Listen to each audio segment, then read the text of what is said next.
China is suffering Olympic madness. India sells a missile defense system to the Philippines. And a new contender challenges China. That and more on this week's China News Headlines.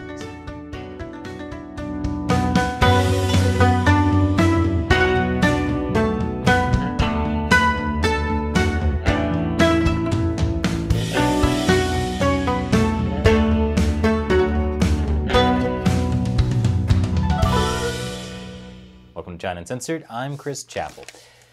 The Beijing 2022 Winter Olympics are almost here. The Chinese Communist Party really wants it to go smoothly. But for some reason, people keep talking about all the genocide the Chinese regime is committing. The Chinese regime hates this. And that's why we're celebrating the 2022 Olympics by offering this lovely new t-shirt in our merchandise store. Beijing 2022. Fake snow, real genocide. The link is below. Now you might be wondering why we don't have the Olympic rings on the t-shirt, or even the word Olympics. Well, it turns out the International Olympic Committee is very litigious and considers their Olympic trademarks sacred. Too bad the IOC doesn't feel the same way about human rights. But when you wear this t-shirt, you'll be helping spread the word about not just the fake snow China is using, but also the very real genocide. And the best part is, these shirts aren't made in China.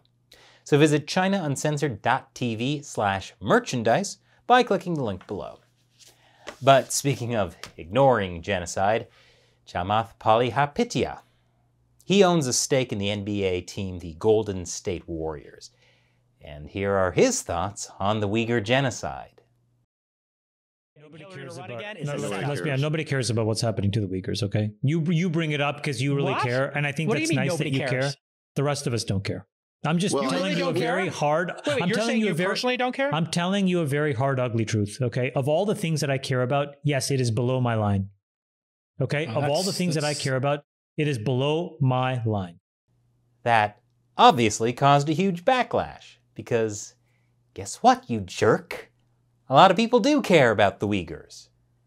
The Warriors were quick to throw him under the bus, tweeting, "As a limited investor who has no day-to-day operating functions with the Warriors, Mr. Palihapitiya does not speak on behalf of our franchise, and his views certainly don't reflect those of our organization."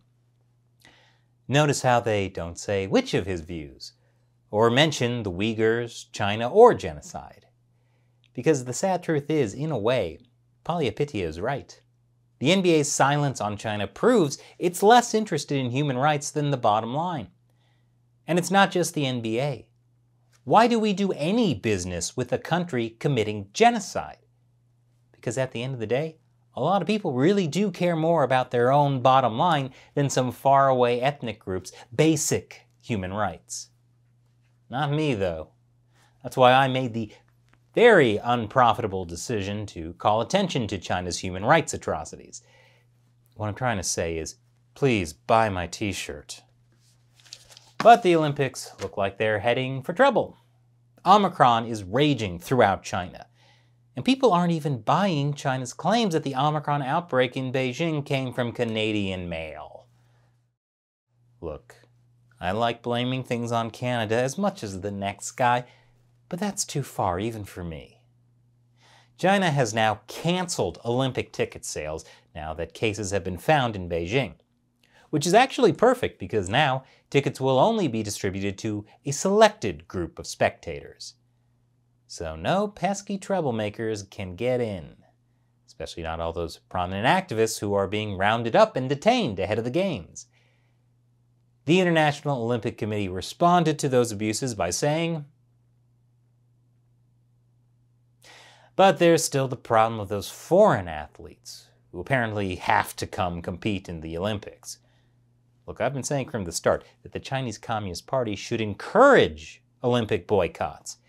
Because if Chinese athletes are the only ones competing, then China would win all the gold medals. But for some reason, the Communist Party never listens to me. So they still have to deal with foreign athletes, which is why they're warning foreign Olympic athletes against speaking out while in China. The Chinese official said, "Any expression that is in line with the Olympic spirit, I'm sure, will be protected. Any behavior or speech that is against the Olympic spirit, especially against the Chinese laws and regulations, are also subject to certain punishment." And that mandatory Olympic app China is forcing athletes to download? Yeah, it's riddled with security flaws. That's why Team USA is being told to bring a burner phone. It's insane that our solution to dealing with a hostile, authoritarian communist regime that's committing genocide is to tell people, I don't know, use a burner phone? And coming up after the break, China's not going to like it, but India is selling weapons to the Philippines. Welcome back. The Philippines will be the first country to buy a shore-based anti-ship missile system from India. The cost is nearly $375 million. The missile system was jointly developed by India and Russia. What's not to like? The Philippines is in desperate need of a military overhaul. They're still using warships from World War II. And that's a problem because China is rapidly militarizing the South China Sea. It claims the entire South China Sea, challenging neighboring countries like the Philippines for territory. The new anti-ship system aims to deter foreign vessels from encroaching on the country's 200 nautical mile exclusive economic zone.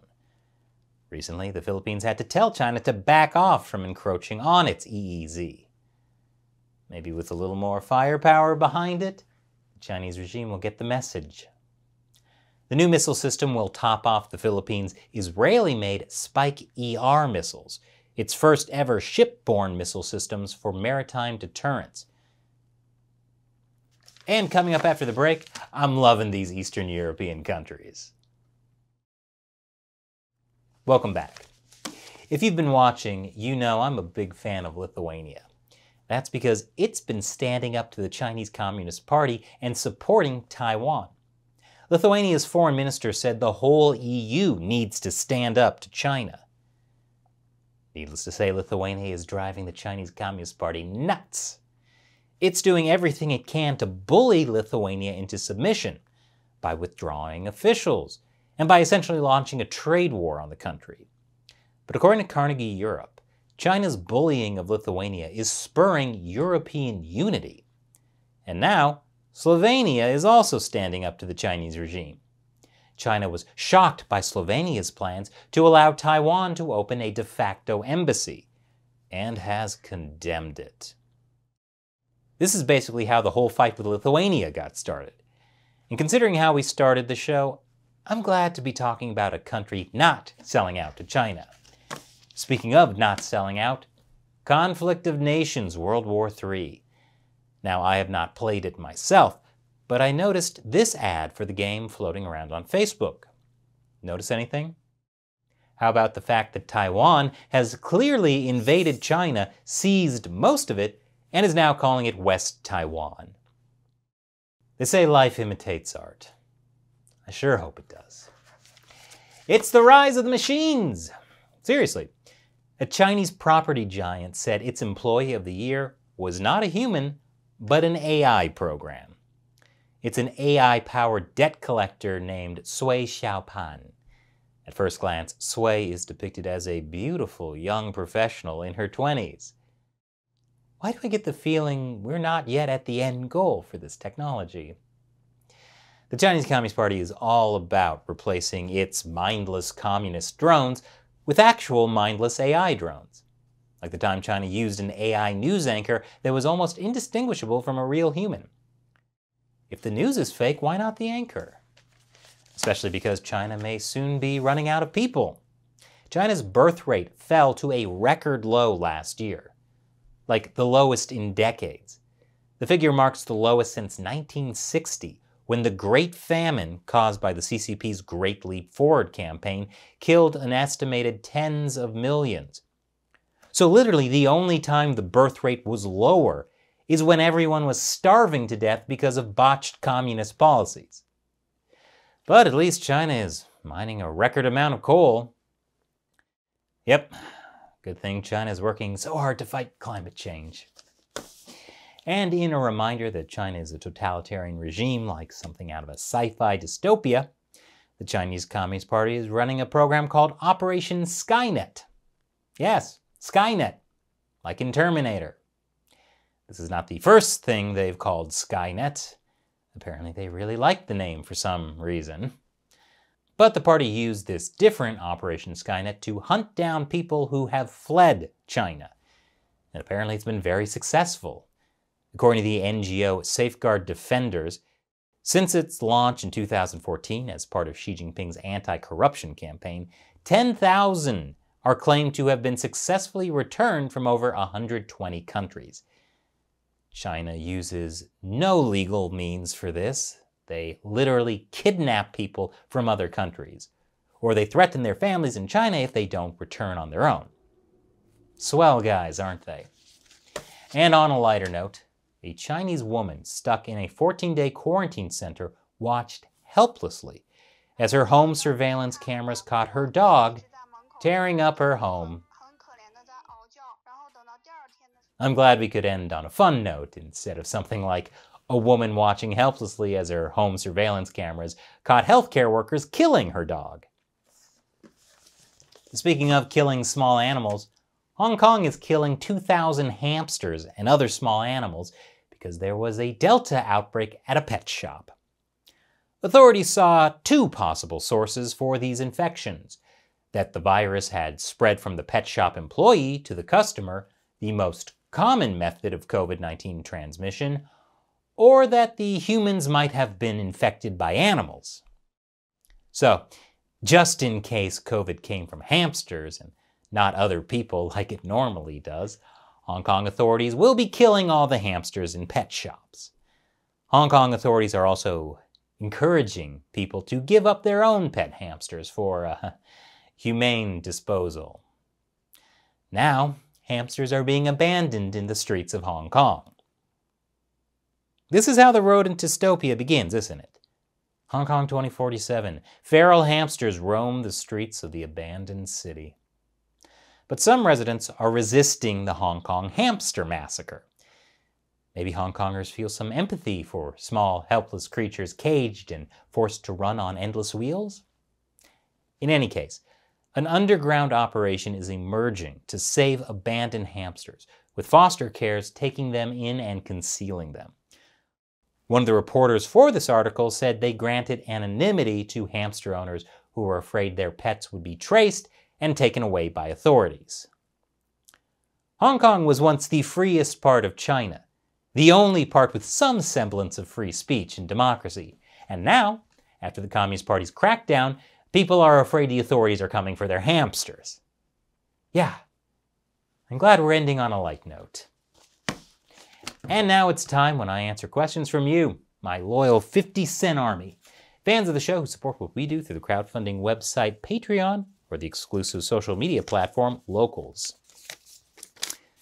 John Shareshna asks on Patreon, the whole world is going insane. My question is, who will collapse first? The US and the West, or Xi and China? Ah, I see we're sticking with ending on a light note. Well, John, don't be so pessimistic. Why not both? But in all seriousness, the West and China are both facing unprecedented challenges. And at the end of the day, it all seems to be tied to whether you're following the tried and true traditional ways of living humankind has always thrived on, like having the freedom to live their own lives, or whether you throw that all out and try to force some variation of Marxism and communism. There are good people in all societies, even in China today. So as long as the good people don't stay silent, I think neither the West or China will collapse. I say China, not the Chinese Communist Party, because the party is definitely going to collapse. But China was around long before the Communist Party and will be around long after it's gone. Thanks for your question, John, and thank you for your support. YouTube is going nuts on us. So the only way we can keep affording to make this show is with your support. If you can, be like John and contribute to China Uncensored on patreon.com/China Uncensored. All it takes is $1. And You can also support us by purchasing this wonderful new Beijing 2022 t-shirt, or any of our other t-shirts and mugs at chinauncensored.tv/merchandise. Links to both are below. Once again, I'm Chris Chappell. See you next time.